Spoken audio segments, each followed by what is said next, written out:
Here's a brief but annoying message to let you know that you could have first heard this episode 9 months ago if you were a subscriber to our Iron Filing Society Patreon offering. For the price of a pint and a St Clement's each month, you can get up to 4 episodes a week, 9 months before the rest of the world gets them.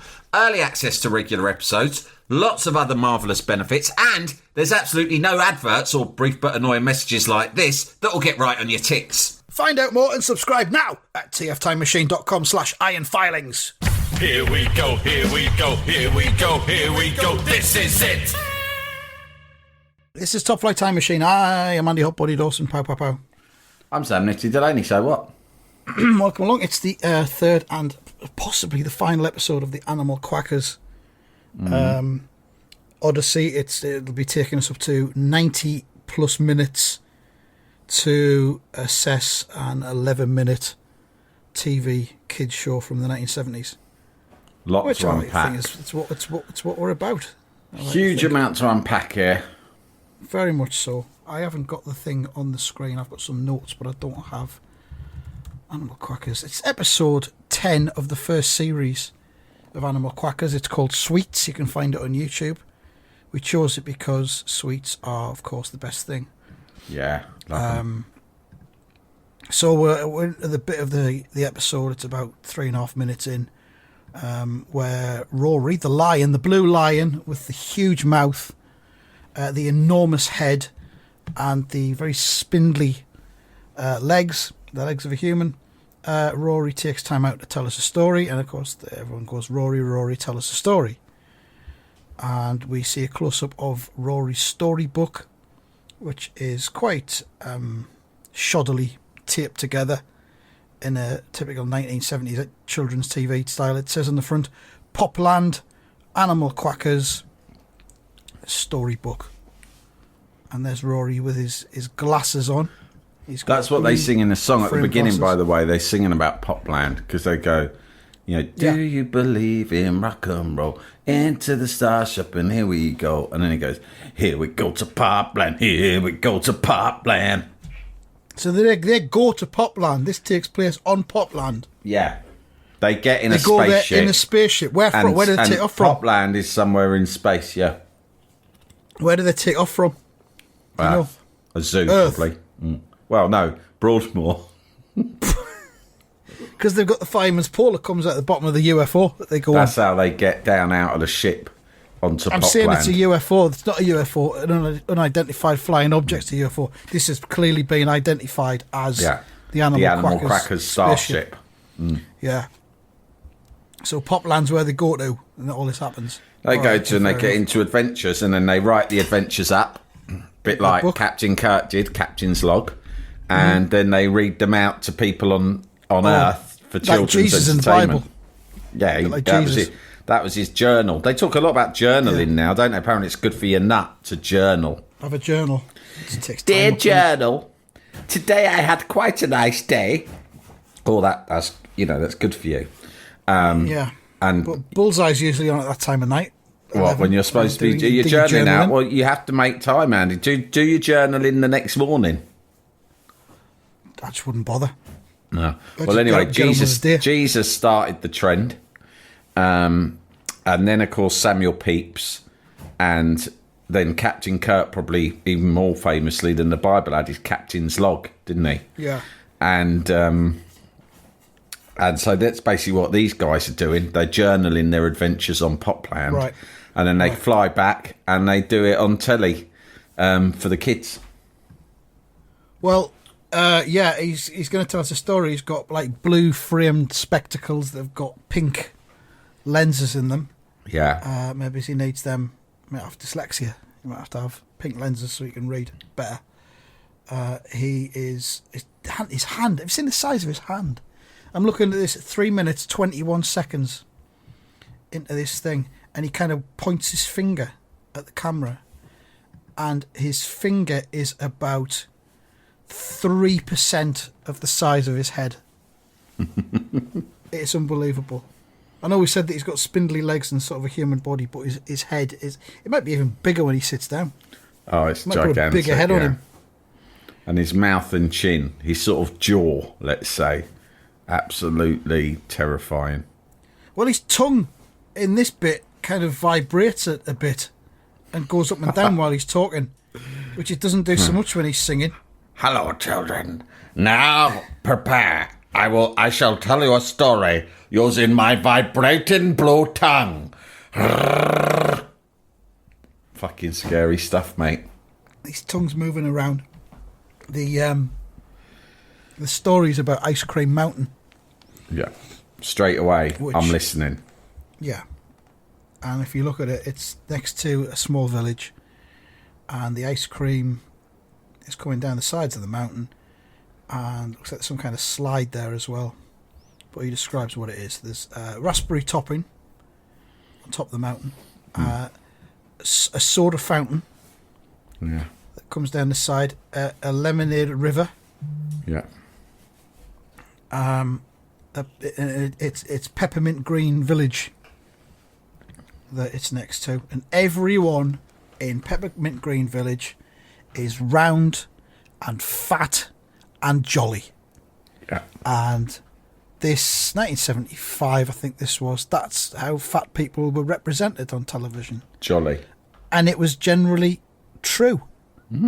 I think all fat people were round and fat and jolly.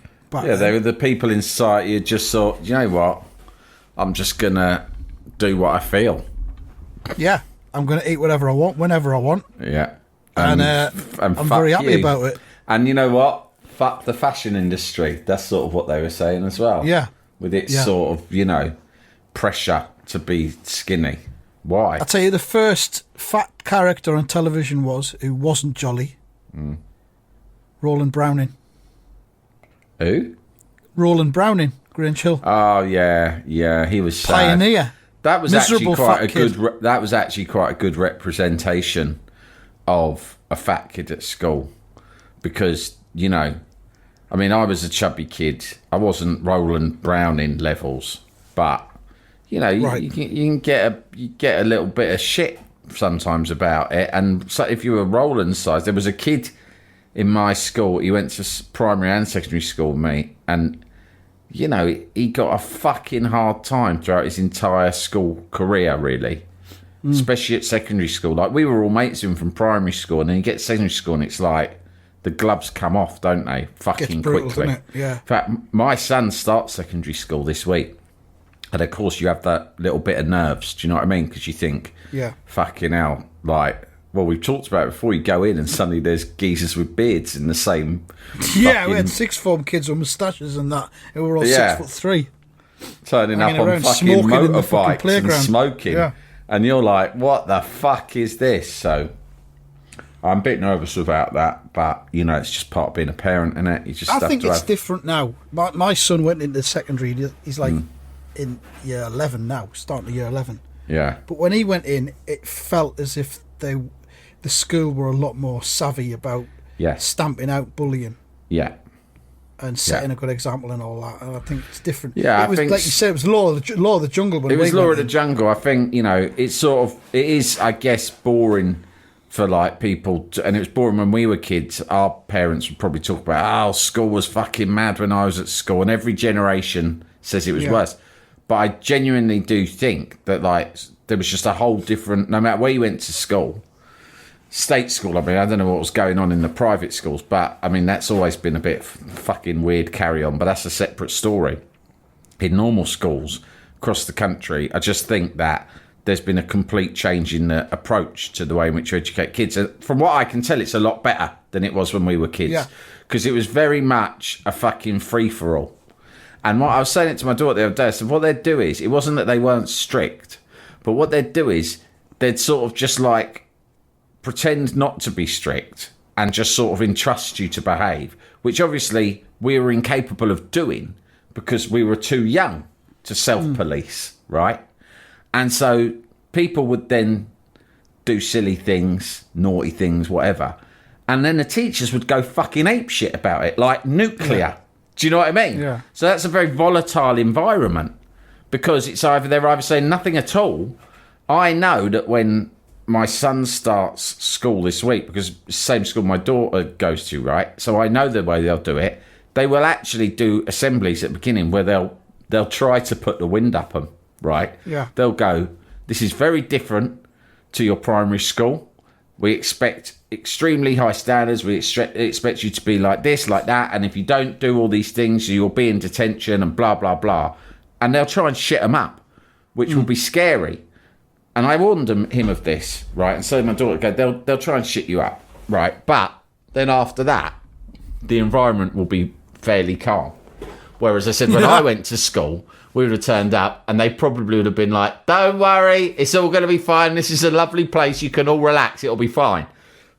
And then it would go mental. And they'd go, ah! Suddenly there'd be a PE teacher fucking throwing you against the brick wall and trying to kick you in the fucking stomach. Some of the worst bullies were the fucking teachers back then. Unbelievable. I got my wrist fucking dislocated, didn't I, by... Oh, I won't name him, but he was an RE teacher. He knows who he is. He's dead now. He's not dead, but he picked me up and he threw me down the fucking corridor.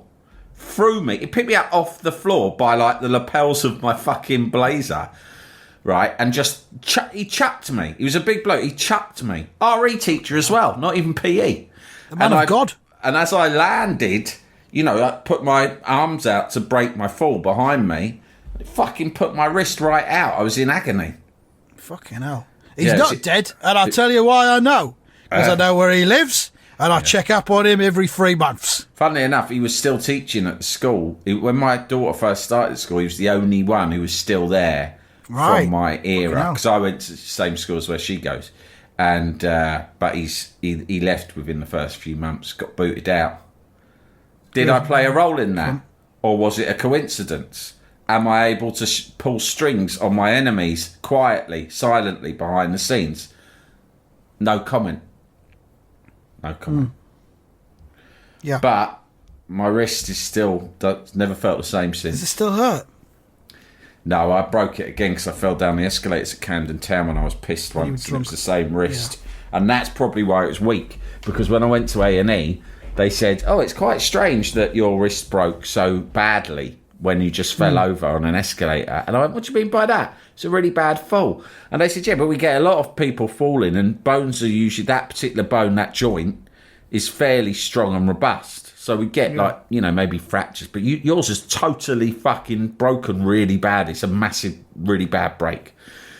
And I go, all right. And they go, usually we only get that with elderly people. Old women come in a lot with this injury. And my fucking wife was in the room when they said that, and she fucking loved it. She pissed herself about my old woman wrists. But I said, you know what that is? Pushed over by... That's from that fucking RE teacher who fucking... he's fucking loosened the jar there. He chucked me down the fucking corridor. I fucking dislocated it then, so that's why it was weakened. Yeah. Been through a lot, that wrist. And that's without all the wanking. Because, yes, it was my wanking wrist as well. Exactly. I knew it was because you've just been waving it around while you've been telling the story. Well, as you know what my wanking wrist is. I might do it with my left. I might be one of those fucking pervs who's right-handed but does it with his left. No. Maybe you are. I don't know. Maybe you're not. To be honest, wanking's a fucking distant memory for me. Anyway, I ain't got the fucking time or the energy at my age to do that. Fucking ridiculous. I'm about as likely to start playing fucking tiddlywinks again as starting to wank. All the admin, I can't be bothered with it. Let's move on to Animal Quackers in this story, the purpose of this story. So everyone's round and fat and jolly in Peppermint Green Village, and the Candyman comes along. I'll just play a little bit from it when the Candyman turns up with his van. One day, as we landed the Discovery on the little village green, we saw the villagers standing around our old friend the Candyman and his gaily painted delivery van. That's the voice of Rory the Lion, by the way. He's Welsh, I think, isn't he? Sounds a bit Welsh. Scottish, I thought. Well, maybe he's Scottish, yeah. Very a tinge of thespian about him, though. So they've landed the spaceship on the village green. Yeah. So is this in Popland, or have they come from... The Animal Quackers. No, they've come down their pole. Popland? They've hovered it above the green, and then they've come down their fireman's pole. Oi, oi! What's going on? Got any problems we can get involved with? They didn't need the fireman's pole. They could have just come down and landed on this hill and got out. They've used the fireman's pole. Rock stars. They like to make dramatic, attention-seeking entrances. So let's see what the Candyman says when he arrives. Hello, said Boots. What's the trouble? For instead of their usual happy smiling faces, our friends were wearing worried frowns. It's my bell, said the Candyman. Someone has stolen it, and today is the day I deliver shortening bread. Can I just say, pause it there. That's the Yeah. exact voice that you do whenever you're impersonating a judge or any figure of authority. It's my Isn't bell. it exactly the same? It is. And today's the day I deliver shortening bread. Yeah. Jalapeño. Jalapeño. We'll have some more because there's a bit that features a couple of times in this entire episode. Then no one will know I'm coming, and I won't be able to sell anything. That's a shame, said Twang. What can we do? Now, animal Kwackers always know how to help. It's easy, I said. We'll sit on top of the van and play a tune. The Candyman can drive along, and when they hear us, everyone will know that he's coming. He stumbled over his line there, which he when does a they couple hear of times in it. Us. It's fine. Do you want to do that again? Do you want to do that No. one again? No, it's fine. No one's going to fucking notice. Just keep it running. We haven't got enough tape. Keep it running. Get this done. Get down the pub. Move on. 4 I'm more hoping- episodes I'm to do hoping tomorrow. to be in the juicer by 4 p.m. because I've got a fucking horse running at 4:05 Linfield, and I want to fucking watch it. So they're on top of the van and they're going to sing a song so that people will know that the Candyman's coming. And the song they sing is... What was it? Shortening bread, isn't it? Mama's little babies love shortening bread or Mama's something like that. love shortening. Shortening, Mama's little babies love shortening bread. Oh, yeah, because Twang sings this one, and he's quite cockney, I think, in the way he sings it. Yeah, Have you noticed that? yeah. I actually didn't The- like it. Who's Twang again? The chimp The monkey. Oh, hang on, no. The Guitarist. The tiger. Oh, that's Boots. He's the best one. The tiger's singing this one. I think the monkey sings the one. Oh, the monkey not sang the first one. The monkey sang Oh, the maybe first one. that's That was it, on. yeah. Sugar, sugar. So yeah, this is much more rock and roll because it's a very glam rock kind of Yeah. delivery of it. Stomper, would It's you call got a it? good stomp about it, yeah. The dog, as we said before, looks very much like Banana Split's character. The tiger is called Boots, Yeah. and he's got some brilliant boots. That's why he's called Boots. He's the 'Cause sexy he's got one. some fantastic fucking glam rock boots. Rory's lower mouth has started to bounce somewhat Gone mental. Yeah. on some kind of hinge, and then we come out of the song and the Candyman says that you boys are so much better than a bell. And what's happened is someone is stuck on the mountain. Let's just sort of listen to One it. in trouble, I reckon. We all hurried to the mountainside, and as we grew nearer the tiny, struggling figure, we saw that it was indeed someone in trouble. It was Bad Boy, and he'd eaten so much ice cream that he could hardly move. Bad boy, Bad boy. bad boy. What should we Is- call the anti-hero? Call him Bad Boy. Can't you Bad think of Boy anything is- else? Like Gripper Stetson or something like that? Nah, just call him Bad Boy. Well, I'll tell you what, just put it in as a placeholder. We might change it later on. We'll One think thing of I will something say better. though is when you're dealing with kids of this age, there's no room for nuance, yeah, or subtlety. You got to fucking spell it out for them because half of them are fucking daft, right? We could So call if him you've got a Bad character Boy or- who's a bad boy, just don't fuck around. Just call him Bad Boy.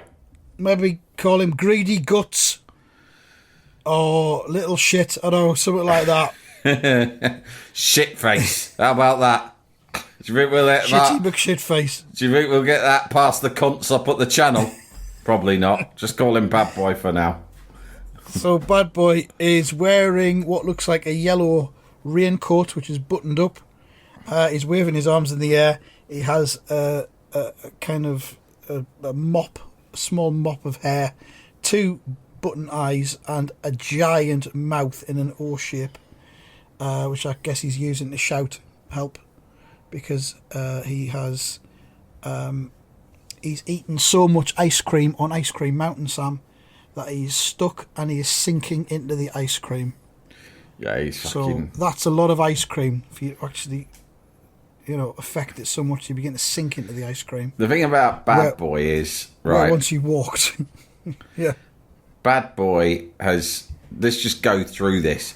Bad Boy has decided that he wants to go and nick a load of ice cream off Ice Cream Mountain, which, as I understand, is not strictly speaking allowed, but that's a side issue. He's decided, I'm gonna go up the mountain, but wait, I need something to put my ice cream in. So there's a million things you could probably put your ice cream in, but he's thought, I'm gonna nick the bell off the Candyman's van, because that would be a great receptacle for the ice cream I'm going to steal. And he's gone through the hassle of nicking that bell, which can't be easy to detach a bell from a van, right, without drawing attention to yourself. He's managed to do that. Fuck knows how. He must have nicked his dad's spanner or something. And then he's then got to run off with the bell itself without quietly, it ringing. So he'll have had to take the thing within it, knocking the thing out of it. Yeah, what do you call that? The hammer. The hammer. I think it's the hammer. Take the hammer out. Again, how do you do it? I don't know, but it's not easy. Then he's run up to the fucking mountain and just started literally shoveling ice cream into a bell and then just fucking guzzling it out of there. How hygienic is this bell? This bell's been on the outside of Candyman's van for possibly years. Yeah. And I don't know how often he washes the van or how often he washes the bell. No wonder he's ice cream out of it. No wonder Bad Boy's sick to his stomach. Yeah. Bell poisoning. That's what he's got. He says, the Candyman says, he's the one who stole me bell. And he goes, I only borrowed it to use as an ice cream cone, it. The greedy fuck. So they need a rope to pull him out, and they use a licorice bootlace, because it's a very, very confectionery-based village that we're in here. Let's see if we get a little bit more of that. So we can pull him out. Would this do? Said the Candyman, holding up the longest licorice bootlace you've ever seen. Oof. Right on, baby, said Bongo. Cool. Okay, let's have that again. The longest licorice bootlace you've ever seen. Right on, baby, said Bongo. Bongo the dog there, his contribution is, right on, baby. Right on, baby. Ah. And he tied a big loop on one end, and then swinging it above his head, he threw it and neatly lassoed Bad Boy. Ooh. It only took a moment to pull Bad Boy out of the ice cream, and very soon we were on our way back to Peppermint Green. So everyone was happy. The Candyman was happy to get his bell back. Bad Boy was happy to be rescued, even though he did have a very bad tummy ache. And we were happy too. Bad Boy's sitting in the van with the Candyman. That's a very forgiving Candyman. He's been rescued. He's got the bell back, and then he's given him a lift on. I'm sorry. Yes, I nicked your belt. I am sorry. I regret it for numerous reasons. Some moral, I just so much just to do with the fact that I'm fucking sick. Now listen, I've said sorry. Can I please have a lift? If not, how the fuck am I meant to get back from fucking Ice Cream Mountain? Lads, I'll give him a lift. You don't need to know what happens next. I'll give him a lift. There might be a diversion then, get in the van, way. but we're not going straight home, okay? We're making a fucking detour. Like sweets do, yeah? Like fucking sweets. Have all the sweets in the world. Fucking shoved about 50 lollipops in his gob. Middle of the road, yeah. Yeah. Excellent. Right on, baby. Yeah, Bad Boy had a very bad tummy ache, and then we go into the final song of the episode, which, who's singing this one? I think it's Rory singing this one. It's a reggae version. Oh, the Tiger's singing again. And it's a reggae version of Sweets for My Sweet. Yeah, quite interesting. Do you know what the Top Flight Time Machine connection of I Sweets do. for My Sweet is? This is obviously I was going to bring this up. Well, yeah, I know what you're going to say. You can tell the audience. It was a big hit in the 1960s for The Searchers. Yeah. And the road manager of The Searchers was... my father, Your father. Barry Delaney.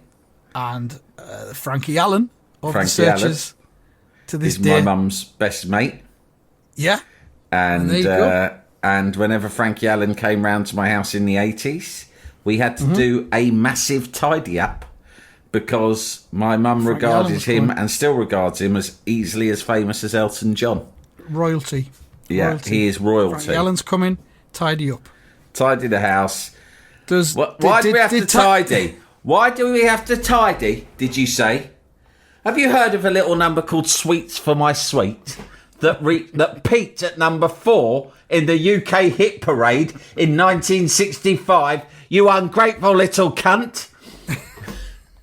Was tidying up back then a simple case of getting together all the newspapers and comics and magazines and putting them in a pile and then put a cushion on top? Yeah, there was a lot of shortcuts being taken, that was that's tidy for as far as I sure. was concerned. Yeah. There was no way. I mean, we had to divide it between, me and my brothers. And the thing is, I was the smallest, so I'd get out hoovering, which was the worst because this was like now, of course, hoovering in the age of the shark. Hoovering's a treat for men like us. Hoovering's a joy. I look forward to a hoover up, but in those days, hoovers were shit, and it took They're a huge massive. amount of effort. You needed to be pretty strong to Yeah. do a proper hoover up, so I always got out of that. I was just shoving newspapers and things under a table. And of course, the most important bit of any tidy up is the plumping of the pillows. Yes. Plump the pillows. Once they're plumped sufficiently, right, then that covers a multitude of other sins. You have to fucking plump up those pillows. And so I'd probably get plumping. That would be my main task. Yeah. And and then Frankie Allen would arrive and probably sing "Sweet So My Sweet" as he arrived. He'd sing it as you knew he Brandishing was sweets. arriving because you'd hear him singing it as he came up the street. Yeah. After he parked his E-Type Jag. You'd hear, "Sweets for my sweet, sugar for my honey." Knock, knock, knock. That's right, cunts. Frankie Allen's here. Frankie Allen's Put in the town. fucking kettle on and make sure it's all grey. So there we are. And they sing "Sweet So My Sweet." They're passing around a hand mirror that they're looking into. Or it could Yeah, be weird that. No, it's not a mirror. It's a fucking big lollipop, is what it is. Ah, right. But it's not actually a lollipop because it's made out of plastic. It's a Strange. prop lollipop. A lollipop, if you like. And then they go back up the fireman's pole, which is ridiculous. You can't go up a fireman's pole. It's impossible. Well, it is The sort of spices are all semi-science fiction, though, mate. So you have to suppose suspend so. your disbelief a little bit. Yeah, and it's animated as well. And then Yeah. off they go flying above the town and off into outer space. Back, I suppose, to Pop World, which is where they've come from. Don't know, it's all a bit vague. I feel as though I want to watch more episodes of this, though. I'm When not we gonna watched stop the at bit, this. where I watched it with my son, and when they said the bit about how, because the band were on the roof playing music, loads of people came and bought sweets from the candy man. Yeah. My son shouted, he'd got really invested in it, and he shouted, "Well, he should be paying them then. They're doing his marketing for him." Yeah, true. That's a fair point. I don't know what's in it for this lot. They turn up at Very true. fucking Popland. They do I all think these they just do favours it to everyone. just- What do they get in return? Yeah, I think they just like things to be just right. Yeah, I guess Solving so. problems. Are you tapping something, Sam? No, Have I'm you been not. I'm tapping actually something? not. All right. Here we go to Popland. Here we go to Popland. And so that's the end of that. Odyssey will be back with something else next Some week. other time. I've got some suggestions here that I've been keeping as notes. Oh yeah, I'll run through them. Demis Roussos. yeah, absolutely. You are scratching something. I can hear it. Oh, now I'm fingering at the you may not know this, but your face is being suspended in front of me by a tripod. Good. I've put my phone in a tripod to keep you at my eye level while I talk with my good. new mic That's how we setup. like it. Yeah. And I'm sort of like, as I'm listening to you, I'm gently sort of scratching, fingering at the tripod. I didn't know it'd pick up on the Right. mic. Okay. I didn't know It that. is. I thought I could keep Well, the it mic's secret. right. The mic is within the tripod. Isn't it? It's this new mic. It's very sensitive. Sorry, it won't come up in the episode. I don't think. Anyway, Demis Roussos, The Pied Piper. Yeah. Sweets. The Sweets Odyssey. Yeah. Sealand. Yeah. Someone sent us some data on that There's some recently. suggestions. Possibly. Oh, we'll do something different. The We'll think of something. what's the first one you said?